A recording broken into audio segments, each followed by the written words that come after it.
जहाज हैं जिन्हें निकालने के लिए यूएन ये प्लानिंग कर रहा है। तो हॉर्मुज को लेकर यूनाइटेड नेशंस ने बड़ी तैयारी करके रखी है और किसी तरह से जो जहाज वहां फंसे हुए हैं उन्हें निकालने की कोशिश के लिए प्लान बनना शुरू हुआ है। और सैकड़ों जहाज, जैसा आपको मालूम है, जब से युद्ध छिड़ा और वो फंसे हुए हैं, अब उन्हें निकालने के लिए बड़ी प्लानिंग, बड़ी तैयारी यूएन की तरफ से की जा रही है। यानी किसी तरह निकासी हो इन जहाज़ों की, जहां तहां ये जहाज़ फंसे हुए हैं हॉर्मुज में, और वहां से निकालने के लिए अब ये बड़ा प्लान यूएन तैयार कर रहा है ताकि जो सैकड़ों जहाज फंसे हुए हैं उनके निकासी का जो है प्लान अब बनाया जा रहा है यूएन की तरफ से। ये पूरी तैयारी अब की जा रही है यूएन की तरफ, यूनाइटेड नेशंस की तरफ से, और ये एक तरह से बड़ी तैयारी कही जा सकती है।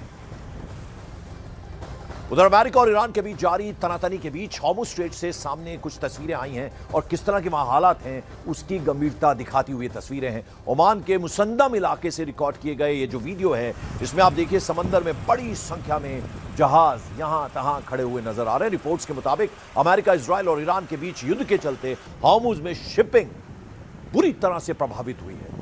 हॉर्मुज स्ट्रेट से वैश्विक तेल और गैस सप्लाई होती है, जैसा आपको मालूम भी है, और ऐसे में यहां ट्रैफिक रुकने से जो इंटरनेशनल सप्लाई चेन है, अंतर्राष्ट्रीय सप्लाई चेन है, उस पर बहुत बड़ा असर पड़ा है। अब जैसा हमने आपको बताया, यूनाइटेड नेशंस अब ये कोशिश में है, प्लानिंग कर रहा है कि किसी तरह से इन जहाज़ों की निकासी संभव हो पाए, उसके लिए बाकायदा प्लानिंग की जा रही है। लेकिन आप देख रहे हैं ये तस्वीरें जो हैं वो हैरान कर देने वाली है, किस तरह से ये ईरान, अमेरिका, इजराइल के बीच जो युद्ध चल रहा है, हॉर्मुज में शिपिंग बुरी तरह से प्रभावित हुई है।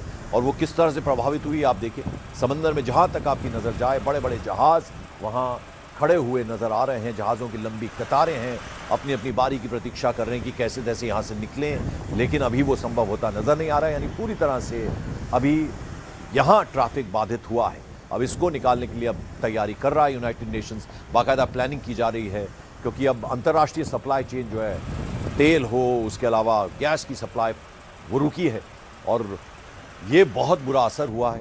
यानी इस पूरी जो इंटरनेशनल सप्लाई चेन है उस पर बुरा असर पड़ा है। तो किसी तरह ये ठीक हो, अब यूनाइटेड नेशंस इसके लिए बड़ी प्लानिंग कर रही है। ये तस्वीरें आप देख लीजिए, ये स्थिति की गंभीरता को जतलाती हुई ये तस्वीरें हैं, कितना संकट इस वक्त है।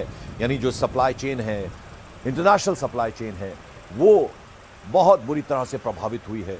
अब किसी तरह से उसे ठीक किया जाए, अब यूनाइटेड नेशंस दखल दे रहा है, बाकायदा प्लानिंग की जा रही कि जैसे तैसे यहां से जहाज़ों की निकासी शुरू हो।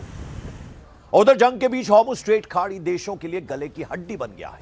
ईरानी कंट्रोल के चलते कच्चे तेल के एक्सपोर्ट पर जो असर पड़ा है उसने खाड़ी देशों को वैकल्पिक मार्ग सोचने के लिए अब मजबूर कर दिया है। आपको जरा ग्राफिक्स के जरिए समझाते हैं कि किस तरह की हालात और क्या अब तैयारी की जाएगी। सबसे पहले सऊदी अरब की ईस्ट वेस्ट पाइपलाइन को देखिए।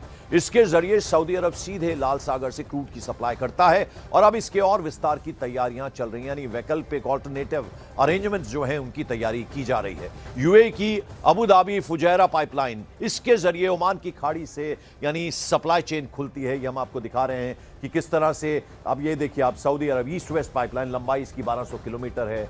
उसके अलावा आप देखिए इराक तुर्की पाइपलाइन, लंबाई 970 किलोमीटर है, ये आप देख रहे हैं। उसके अलावा ओमान पोर्ट, ये अब एक बार फिर से हम आपको दिखाते हैं। आप देखिए किस तरह से ये पूरी तरह से प्रभावित हुई। इराक तुर्की पाइपलाइन, इसकी लंबाई 970 किलोमीटर है, ये आप देखिए यहाँ से होती हुई गुजर रही है। उसके अलावा सऊदी अरब ईस्ट वेस्ट पाइपलाइन, लंबाई 1200 किलोमीटर है, ये देखिए कतर, और ये यहाँ ओमान पोर्ट, दुक्कम, सलाला जैसे बंदरगाह हैं, और फुजैरा पाइपलाइन, लंबाई उसकी 360 किलोमीटर है, ये सीधे सीधे प्रभावित हुई है। इराक का किरकुक शेहान पाइपलाइन, ये तुर्की के रास्ते भूमध्य सागर तक जाती है और वहां से तेल सप्लाई होती है। ओमान पोर्ट यानी दुक्कम, सलाला जैसे बंदरगाह, जहां से अरब सागर से सीधे सप्लाई होती है। तो ये हम आपको हॉर्मुज पर खाड़ी देशों का प्लान बी, ऑल्टरनेट अरेंजमेंट यानी वैकल्पिक व्यवस्था क्या होगी, ये हम आपको दिखाने की कोशिश कर रहे हैं। उसके अलावा इन वैकल्पिक रास्तों की अपने चैलेंजेस है, अपनी चुनौतियां हैं। पहली चुनौती है लाल सागर में जहाजों की सुरक्षा को खतरा है। ये आप देखिए हॉर्मुज पर खाड़ी देशों का प्लान बी क्या है, ये जरा बता रहे हैं। वैकल्पिक जो रास्ते, उनमें चुनौतियां क्या, ज्यादा परिवहन लागत और बीमा का ऐसे में खर्च बढ़ेगा, ये इससे दिक्कत होगी। यानी जो ऑल्टरनेटिव अरेंजमेंट्स हैं, जो दूसरे वैकल्पिक व्यवस्था की जा रही है, उसमें क्या क्या दिक्कत हो सकती है वो हम आपको दिखा रहे हैं। और यहां आप देखिए ज्यादा परिवहन होगा, लागत आएगी और बीमा का खर्च भी होगा। तो ये